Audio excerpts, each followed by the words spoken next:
오늘 우리에게 주신 하나님의 말씀은 창세기 9장 1절에서 2절의 말씀입니다. 하나님이 노아와 그 아들들에게 복을 주시며 그들에게 이르시되 생육하고 번창하여 땅에 충만하라. 땅의 모든 짐승과 공중의 모든 새와 땅에 기는 모든 것과 바다의 모든 물고기가 너희를 두려워하며 너희를 무서워하리니 이것들은 너희의 손에 붙였음이니라. 아멘.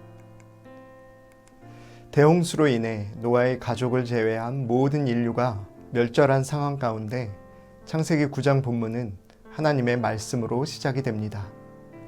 먼저 하나님께서는 노아와 그의 아들들에게 복을 주셨습니다. 일상을 살아가는 우리에게, 특별히 일상 가운데 재난이라 말할 수 있는 특별한 환난의 시간을 넘은 우리에게 무엇보다 불안하고 두려운 하루하루를 지탱해 나갈 복이 절실히 필요함을 하나님께서는 잘 알고 계셨습니다. 이후 하나님께서는 그들에게 여러 가지의 그렇지만 하나로 이어진 명령을 내리셨습니다. 생육하고 번성하여 땅에 충만하라. 그런데 하나님의 이 명령은 어딘가 많이 익숙한 명령입니다. 실제로 이것은 첫사람 아담에게 주셨던 그 명령과 동일한 명령이었습니다. 이것이 의미하는 것이 무엇일까요?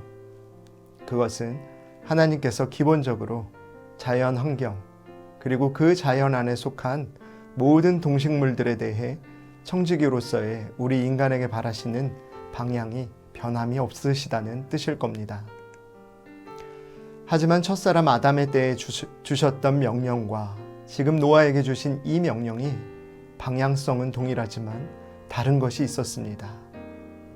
그것은 그들이 놓인 상황이었습니다.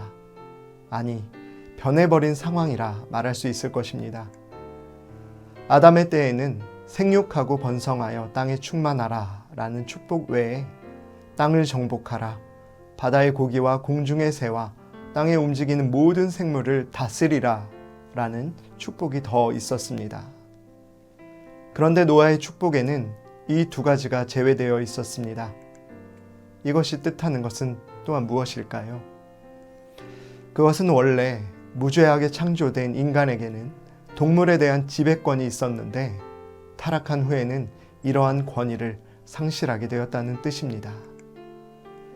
그래서 동물들이 오히려 인간을 해치고 자연재해가 인간을 끊임없이 괴롭히는 비극적인 현상이 타락 이후 세상에 생겨나게 된 것이라 많은 주석가들은 말들을 하는 것입니다. 그런데 하나님께서 이렇게 인간의 죄 때문에 깨져버린 태초의 창조의 질서에서 우리 인간을 보호하시기 위하여 2절 이하의 장치를 마련하신 것입니다. 태초에 그런 두려움 없이 우리를 따르게 하던 권위는 비록 상실했지만 모든 생물 속에 두려움을 심으셔서 인간으로 하여금 다시 생물에 대한 지배권을 갖게 하셨다는 것입니다. 우리는 이 의미를 바로 헤아릴 수 있어야만 합니다. 사랑하는 성도 여러분, 우리는 우리의 죄로 인해 우리에게 허락하신 자연 환경에 대해 권위를 잃었고 지금도 잃어가고 있습니다. 하지만 하나님께서는 그런 우리임에도 사랑하셔서 우리 스스로 깨버린 질서 안에서도 새로운 질서를 다시 만들어 주십니다. 우리를 보호하시고자 매일매일의 복을 주시고 새로운 장치를 마련하셔서 새 권위도 부여하십니다.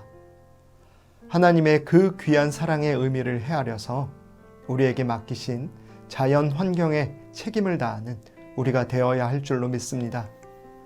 주님께서 창조하시며 보시기에 아름다웠더라고 감탄하셨던 모든 것에 선한 청지기로서의 책임을 다하며 사는 우리의 삶이 되기를 간절히 소원합니다. 기도하시겠습니다. 사랑의 주님, 우리의 죄로 인해 선하신 주님의 창조 질서가 깨졌을 때에도 우리를 그 무질서 속에서 보호하시니 감사합니다. 주님께서 매일의 삶 속에서 허락하시는 복과 다시 마련된 장치 속에서 선한 청지기로서 맡기신 자연 환경에 대한 책임을 신실하게 다하는 삶을 살게 하옵소서. 예수님의 이름으로 기도합니다. 아멘.